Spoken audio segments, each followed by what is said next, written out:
Hello there everybody, welcome back to TwigSMP. I am standing on a big mess, but we're not gonna clean that up today. Instead, we're gonna make a bigger mess. I've been slowly replacing the floor with various forms of dirt, as you can see.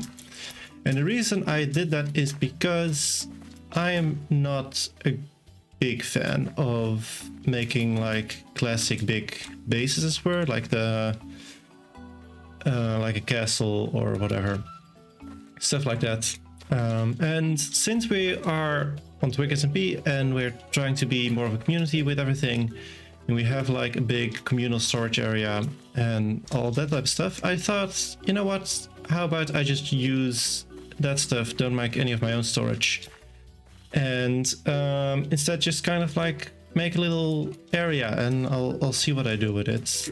We can kind of treat it like a garden. And we're just gonna put things down, see what grows, what doesn't. What we're gonna do is we're gonna plant all these things. We'll see which ones grow, which ones look good, which ones we want more of, which ones we don't want at all. And yeah, we'll see where we can go from there.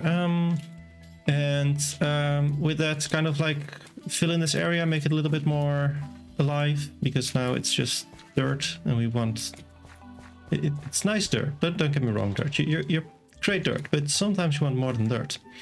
So that's what we're gonna do first. Alrighty, so here's these two. Oh, you can see they already started growing, but over here you can see the couple nether plants that I planted over here. The what's called amethyst shards. I'm not sure anymore if they grew on dirt or on stone, so I just placed one on both. Mushrooms over here. I kind of like put in as a divider almost, sort of, because then over here you have like the overworld plants with the bamboo. That's also already grown, that goes fast. The sunflowers, I don't think these actually grow any more than this. You have the poppies over here, we'll see what happens with those, and the azaleas. Oh yeah, and over here we have the, what are they called? Sea pickles and big drip leaves. I placed them together because I figured those two actually need water to grow on, so if they don't grow, maybe, I happen to know that behind this wall there's a big lake, so maybe if they don't grow here, we'll look in there if there's anything interesting happening with them. And then up here, I placed a bunch of the saplings, so we'll see what happens with those. I think that was everything we had. Okay, so while we wait for all of this to grow, we will travel a little bit out of here to a place I don't think I've actually shown before, especially on video, but I don't think I've either shown it on stream either. But we're gonna go there now, and I'm gonna show you a little bit of a project I've been working on. And as we are near my secret project right now, I know what you're thinking. You're thinking, holy shit, that is the most unique build I have ever seen. And to that I have to say, what are you talking about? I literally built this exact same build on Twig before. But when I did, it didn't get a lot of use. I made it like an elytra rental shop, and I think it sold once some stuff. But other than that, nobody made use of it, so I thought let's reuse it. And as you can see, we still have a little bit of work here to do before it's to do. But this time it's not going to be an elytra rental. Do I have a sign? Yeah, I do. This time it is gonna be the Twiglet Adventurers Guild. Oh, Adventure Guilds. I guess we're gonna be the Adventure Guild then. So the Twiglet Adventure Guild is hopefully gonna be a fun little project for me to build, and hope maybe even a couple other Twiglets to build, but for the other Twiglets mostly to go on adventure with. So I think it will be a lot of fun. But as you can see right now, it's just an empty husk, and it's very small still here. So I am gonna cue the time-lapse music, and we're gonna do a little bit of digging. That's where I'm gonna leave the interior for now, at least. We did make a nice little extra space, so we do now have actually some space to work with. I kind of want these to go in a little bit deeper, but to kind of also go a little smaller to have, how should I put it, a little bit less of a square interior as well. And now we do the same thing over there, and then in here we maybe get a staircase to the upwards, or maybe we'll make an entire extra room ready for expansion, I should say. Okay, so now it's a little bit similar again. Some blocks over for the rest. Oh, there's more friends coming to join us. I'm just going to leave and going to eat real quick. And with that project on the way, I would like to ask any Twiglets watching the video right now to go to the timestamp on screen. I'll try to make the link so it's a little bit easier to click. Because after this, we're gonna go over to, I guess, the secret project within the secret project. This project has now been kind of revealed, still in progress, but this now has been revealed, and within it, there's gonna be more secrets. And I want to keep those secret, at least for a little bit. So, for the rest of you who are still here, I would like to already start to plan the first big adventure, because once this thing opens and once the Twiglets are able to become members, I would like to immediately dare to be adventures ready. So what we're gonna do, we're gonna actually close out of Minecraft, and instead we're gonna go into a program I use called Dungeon Draft that helps me for Dungeons & Dragons to build what are they called, maps, but those are also great for planning out map or dungeons like for in Minecraft. So let's go. All right, so we are here in Dungeon Draft, where for this first one we're gonna hopefully be a little bit simple. I say that as I know that I'm doing probably a lot more prep here than is necessary, but I do wanna have a little bit of an idea for the layout of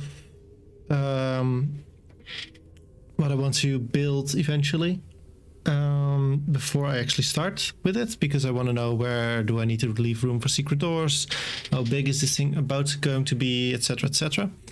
So I am gonna build this thing, and then once I'm done, I'm gonna cut back and I'll show you what I've come up with. Okay, so I'm back. I've given it a little bit of thought, and probably gonna give it a lot more thought, but these are my thoughts so far. So the idea is they come in from like the underside and move to the treasure room here upstairs, or downstairs really, but up on the map. And so the first thing that's gonna happen is they're gonna have two openings, and both of them have a button, and when you press that button it opens the door on the other side of the thing. So there needs to be one person on each side to open the door so they can enter. Then over here we have a hint room. This will also kind of be functions like a safe room as it were, where they can just kind of walk around and talk and plan ahead. Then in these two rooms, there's going to be a puzzle to open this door over here, this hidden door, and over here as well.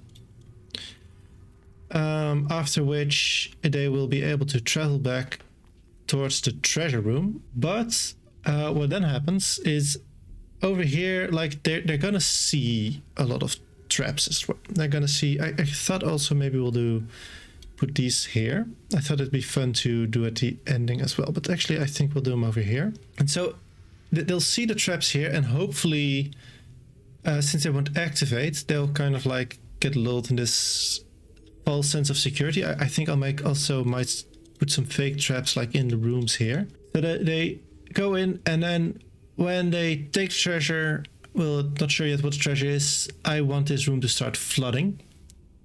And again, we'll see if that's possible. So they should be fleeing this way, and then over here, gravel or dripstone. I'm thinking we're gonna go with dripstone. I think that's just a lot more fun.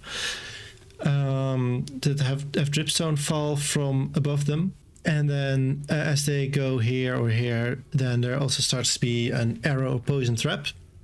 and they'll have to, as quickly as possible, get away and over here. And I think at this point, once they're back in these rooms, after all this, they probably might not even know that there's a trap in here, and they can just flee. I thought also I had these here before. I was thinking maybe that because there's the same thing again, that they can't go through the same door, they have to go through the other one, that it's also like a little trap there. So if they struggle with that, they kind of get put again, because if you rush through this whole bit and then here you get stuck again, then there's a good chance you suddenly start noticing, oh wait, actually the danger's gone. So maybe that we want to put a little trap there, not too dangerous, but that's kind of lets us know, like, hey, the dungeon is still trying to kill you. So I haven't thought yet exactly what I want the puzzles to be. I think we'll have to go think about that when we are making them, and it's gonna kind of depend on kind of what area we're in. What I'm secretly hoping for, it would be very, very lucky if we manage to find that, but it would be great if we could find an actual spawner, and it would be even better if we could make a puzzle that they actually need the spawner for. That would be really good, but that's only if we can find a spawner. So we'll see, and let's get back into Minecraft. All right, and welcome back, Twiglets. You are back just in time for us to see what has been growing over here. Well, that's a little bit boring, but also kind of to be expected that the different trees would just grow into trees. Saplings, I guess, grow into the trees, not the trees themselves. But over here, it looks like a lot more interesting stuff has been growing. Well, the pickles and what are these things called? Drip leaf probably need water or something, but I think if we look at this, we have enough interesting stuff happening to not need them. I do like these mushrooms, like all 4 of them, I guess. Or there, yeah, 4. So I think they need a little bit more space. As you can see, these all haven't grown, even that one hasn't grown. Interesting. But yeah, I think it's looking good. And then we have this thing. It's okay, so it grows on dirt. So I guess maybe is it on rooted dirt or on coarse dirt? No, that's rooted dirt, right? Yeah.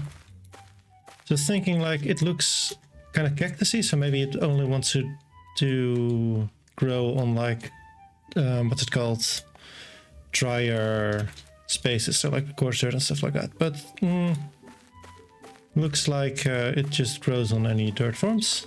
But that's so good. Well, bamboo, some more bamboo. No, the poppies grew into rose bushes, I guess. That's fine. And then these things, they seem to be just expanding a lot, so maybe we want to get rid of those as soon as possible, so we're sure they aren't expanding us, so to speak. So we don't want this whole area to be all grassy and stuff. No, I thought it were blocks. Like floating blocks like these. Okay. Anyway, I think that's some good stuff. We can definitely work with these mushrooms and these mushrooms as well, unless I break them, of course.